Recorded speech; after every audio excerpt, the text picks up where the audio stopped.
Hello, everyone, and welcome to today's press briefing.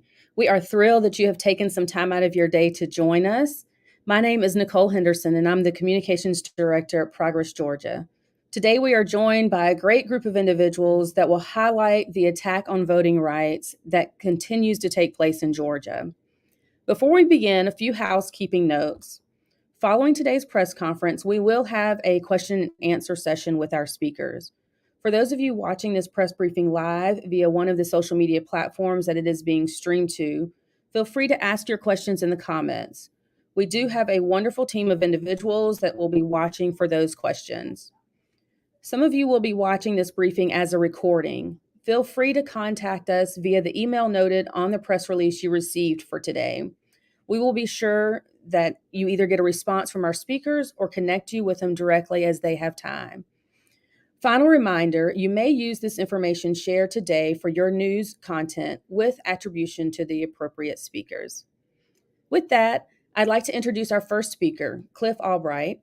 He is the co-founder and executive director of Black Voters Matter. His organization aims to increase power in marginalized, predominantly Black communities via civic engagement. Cliff? Thank you so much, Nicole. Thank you all for joining us.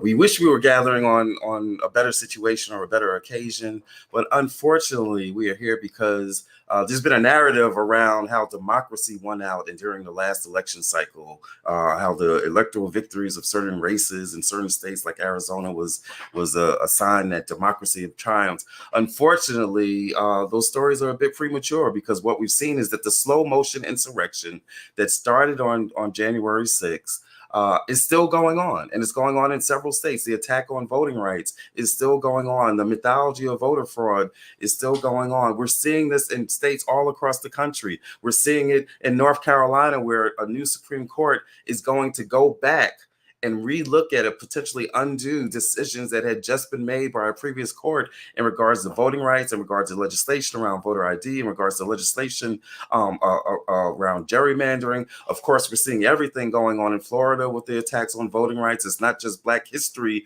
that's being attacked in Florida. It's voting rights, it's gerrymandering, it's the arrest of 20 people for doing what the state not only allowed them to do, but encouraged them to do.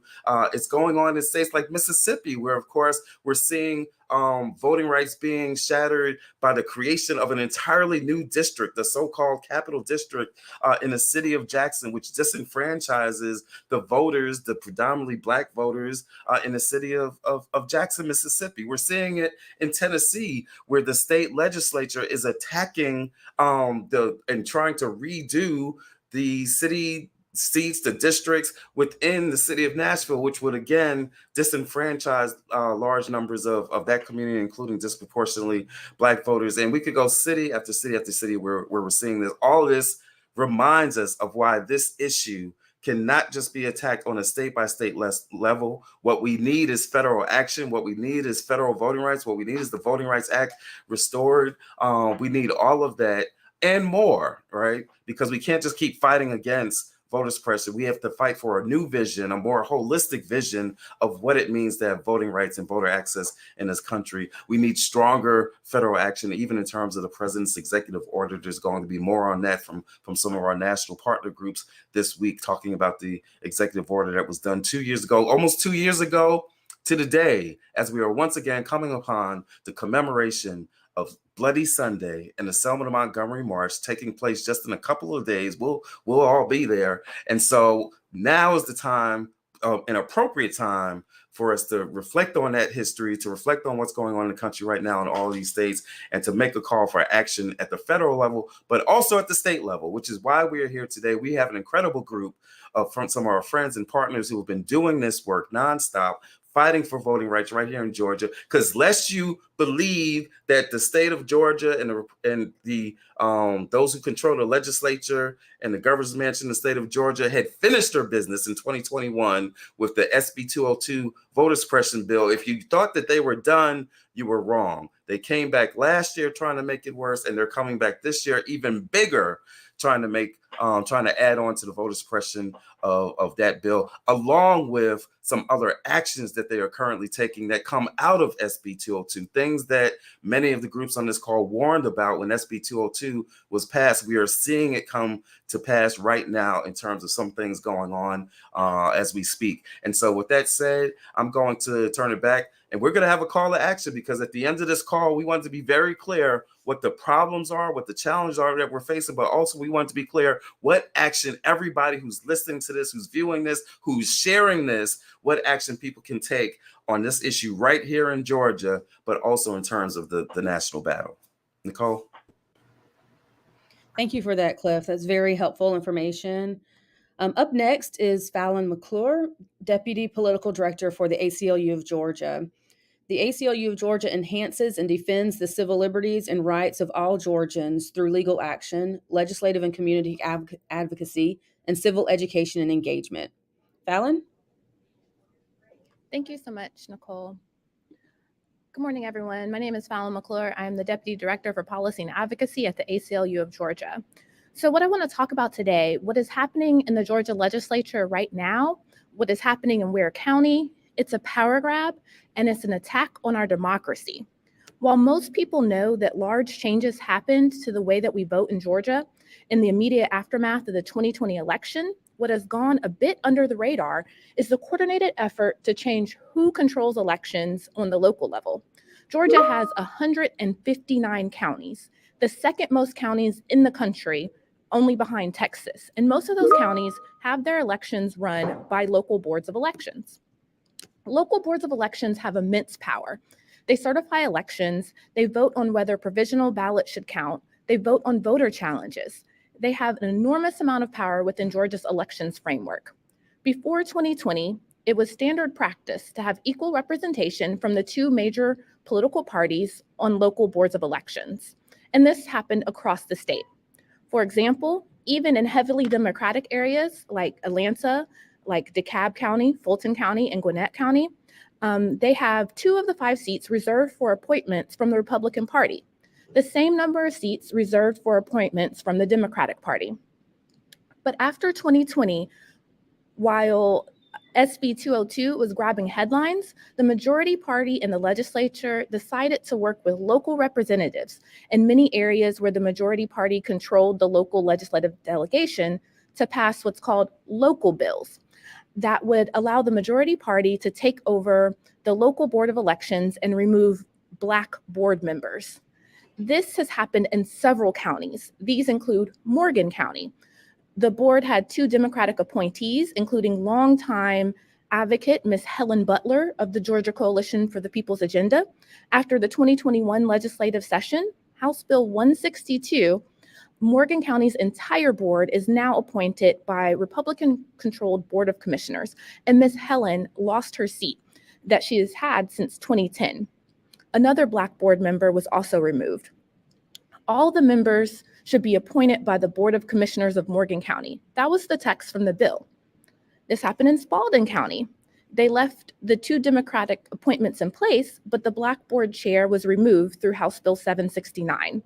The chair used to be chosen by the other board members, but the bill changed it so that the chair would be chosen by Superior Court judges. They chose a white Republican who voted to end Sunday voting in Spalding County. In Troup County in 2021, with House Bill 684, all members were now chosen by the commissioners.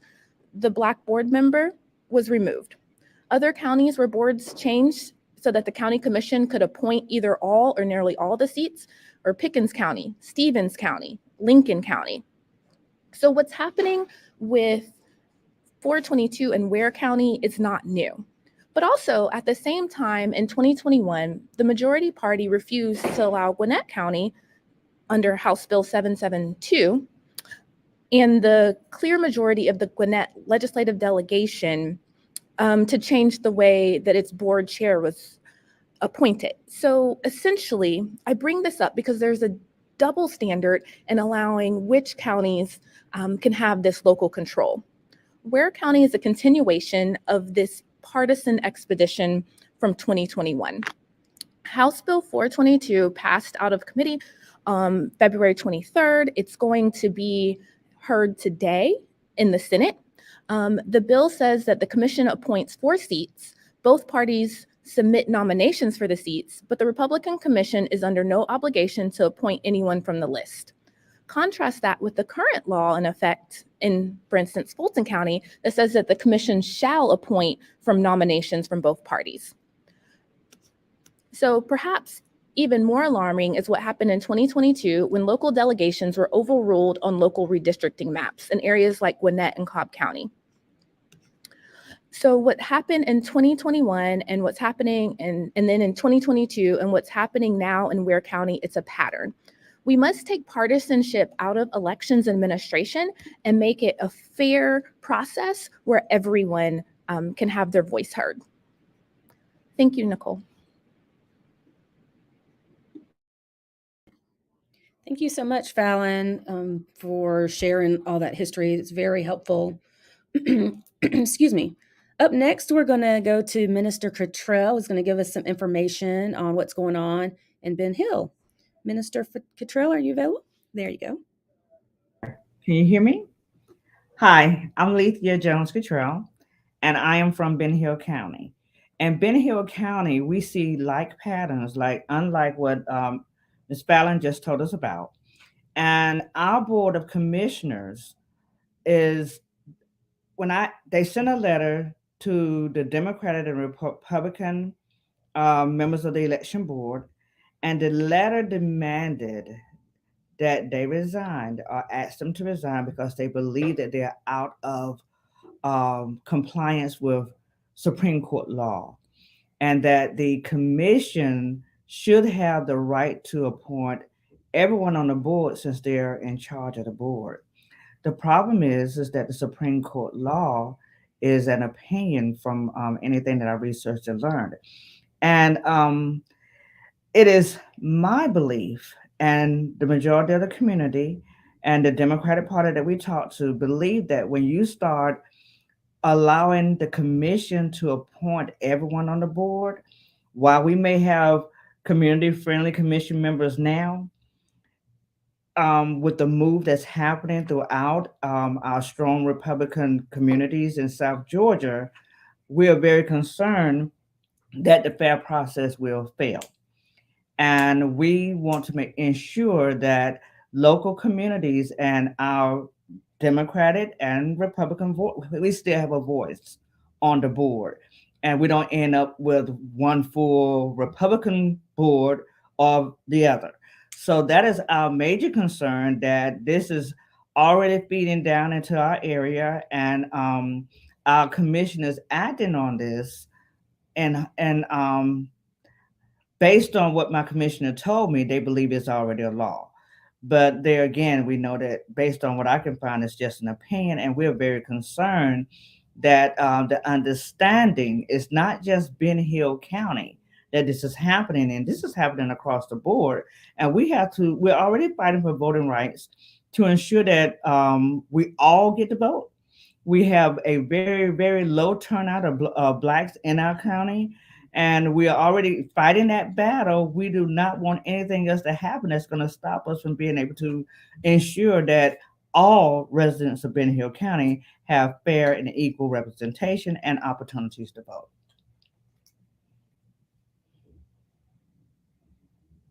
Mr. Cottrell, for sharing that information about what's going on in Ben Hill.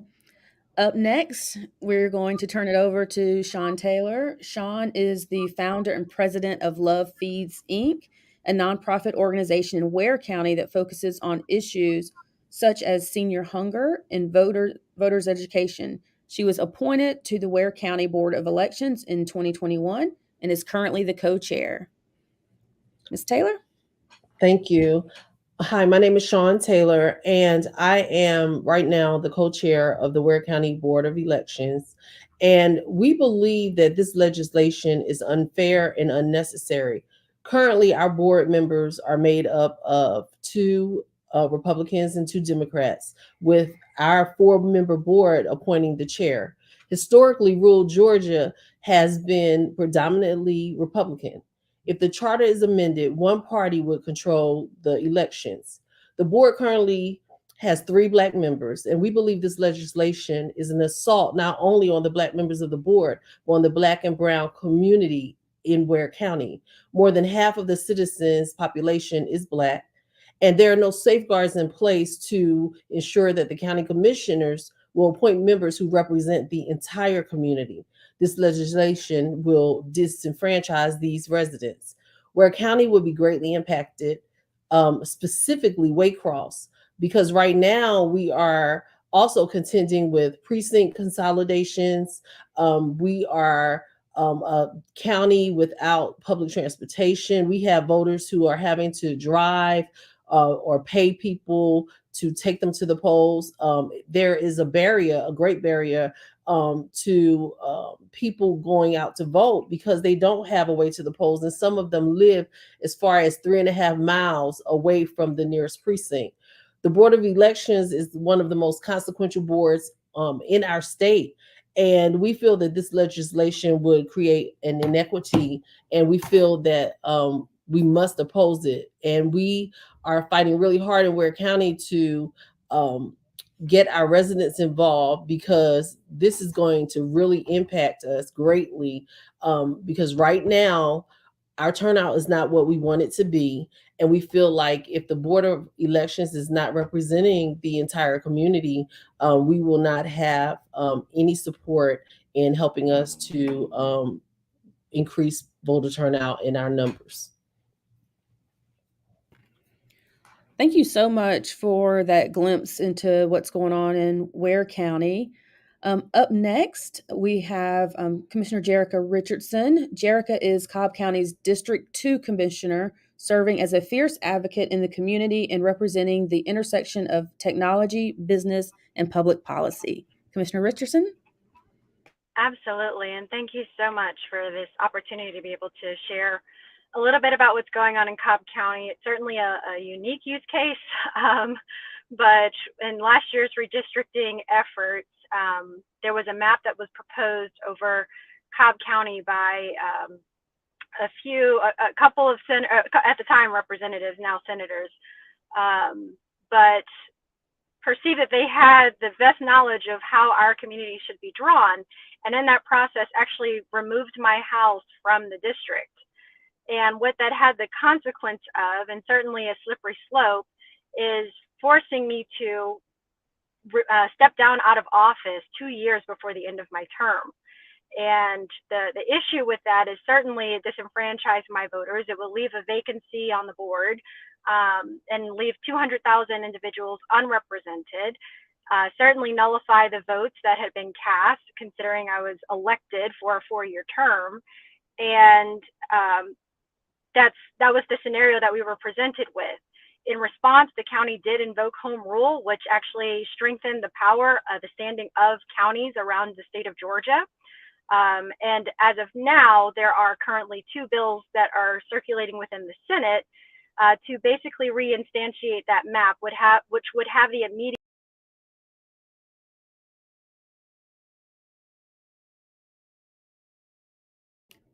Oh, did we lose Commissioner Richardson?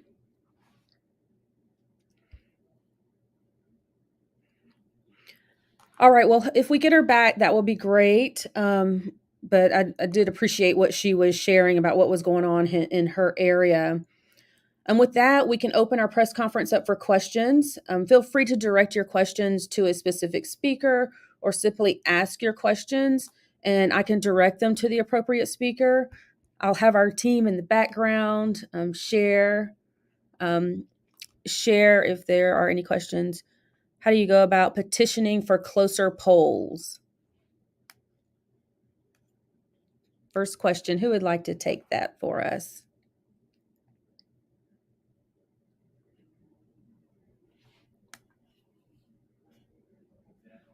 Anyone? How do you go about petitioning for closer polls?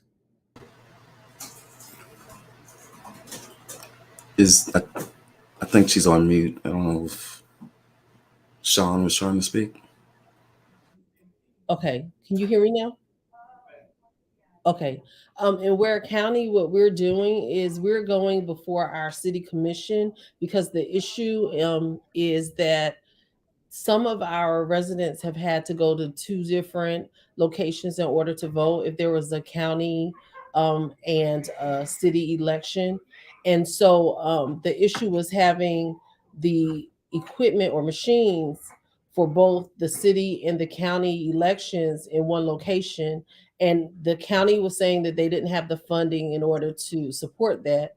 And so what we've been doing is we're going back and forth to the city, working with the commissioners to try to get them to agree to support that move and pay for the machines so that they'll be able to have those machines in 2 locations, and that way we can open another precinct and make it available. The issue is though getting all of the commissioners on board, because several of them feel like it's an unnecessary expense, and we're just trying to get them to see that we can increase voter turnout if we have polls that are closer to residents. The other thing is also going before our county commission, and we are expressing the desires of the people. So what we've done is we've gotten a petition, and we have citizens signing that petition saying that they need polls that are closer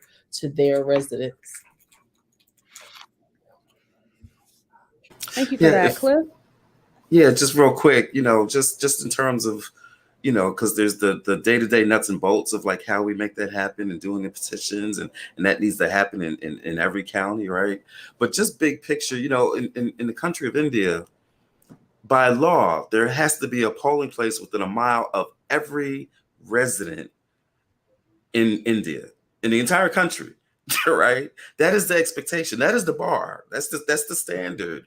And so, we can go through all the nuts and bolts, and we have to, right? We need to know these processes. And this is a daily thing of being vigilant and active and engaged. But we also have to have a national discussion around, are we serious about people having access to the vote and access to polling places? Or are we just, going through the motions and just creating an illusion?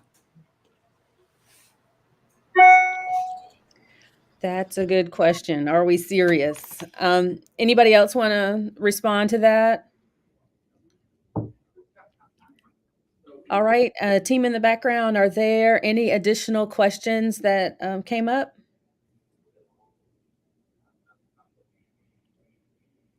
Very true. All right, with that, I will take it as there aren't any additional questions. Thank you to the members of the media for joining us live, and for those viewing this as a recording. Thank you to the speakers for taking time out of your very busy schedules. Please check the media advisory we have distributed for contact information. If you have additional questions or need additional information, please do not hesitate to reach out. Stay tuned to your inbox for details. Oh, go ahead, Cliff.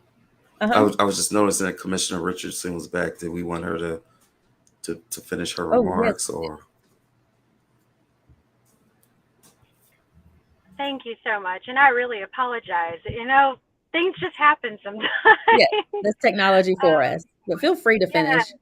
Well, I appreciate the opportunity to do that. Just to sum it up, the poor precedent that might be in place for this state that we all need to be concerned about is that if what happened to me and what is currently happening is permitted to happen, then it means that any elected official in the state of Georgia, at the commission level, the school board level, potentially PSCs could be impacted, potentially House reps could be impacted, could be forced to resign at any time by anyone. So under that consideration, you ask, what is the value of a vote? What is the point of an election? What is the heart of the things that we fight for? And it's really what I see is that it's not a partisan thing in this case. It's specifically a fringe element at every level of our government that's implementing things that are absolutely anti-republic. They are against what we stand for. They're against how we are structured. They're against checks and balances. It's about procuring power. And we just can't let individuals take us hostage. We can't.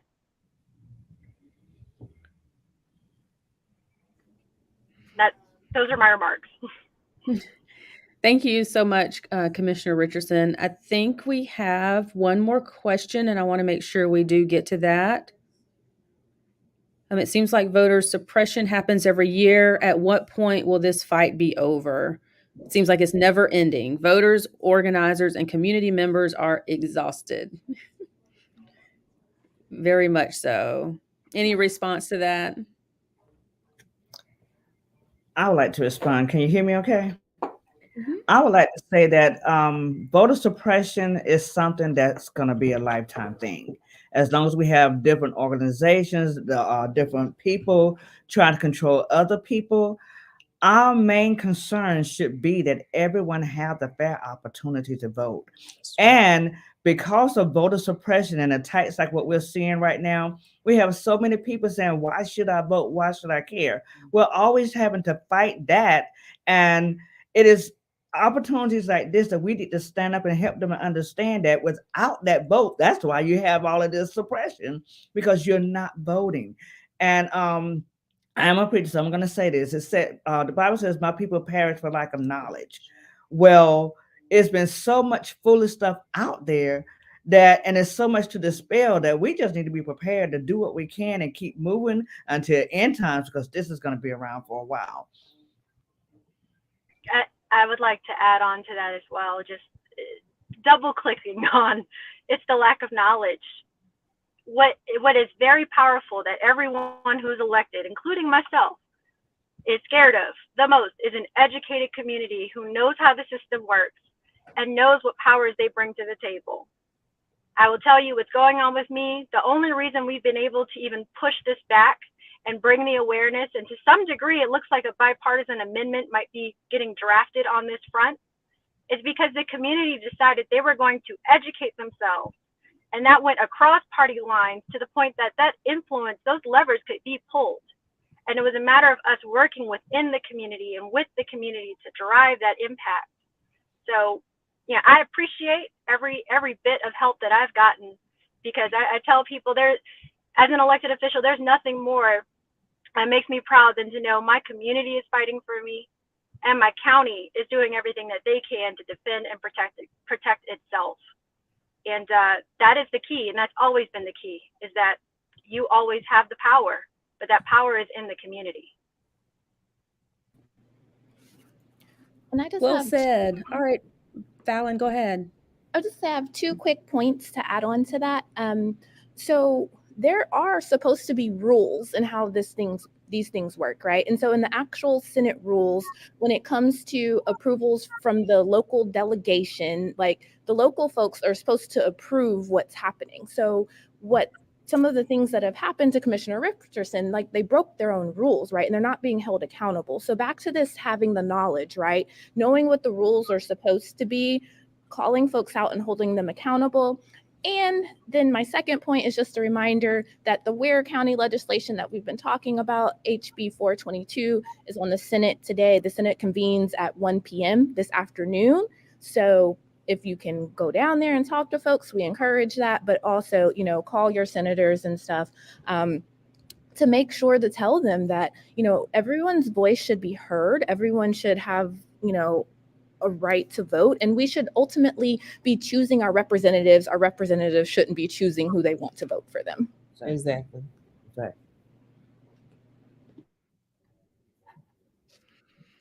Thank you so much for that, Fallon. And I'm going to peek over one more time to see if there's any additional questions, because I don't want us to leave out without answering any questions. All right, so we're all clear there. So Cliff, I'm going to turn it to you to wrap us up. Thanks, Nicole, and thank you to all my friends on this call, for sharing these issues. And you've heard the challenges, right? But here's the good news, y'all. We have the power to stop all this. We have the power to force folks to do the right thing, to allow our people to vote, to not gerrymander out one of the people's voted representatives, to not change the way that the Ware County, or to not remove people from Ware County, or to change the way that board of electors had been commissioners have been appointed in the past, or the way the superintendent or commission chair has been appointed in the past. We have the power to stop all this, right? And so we're going to be posting a link.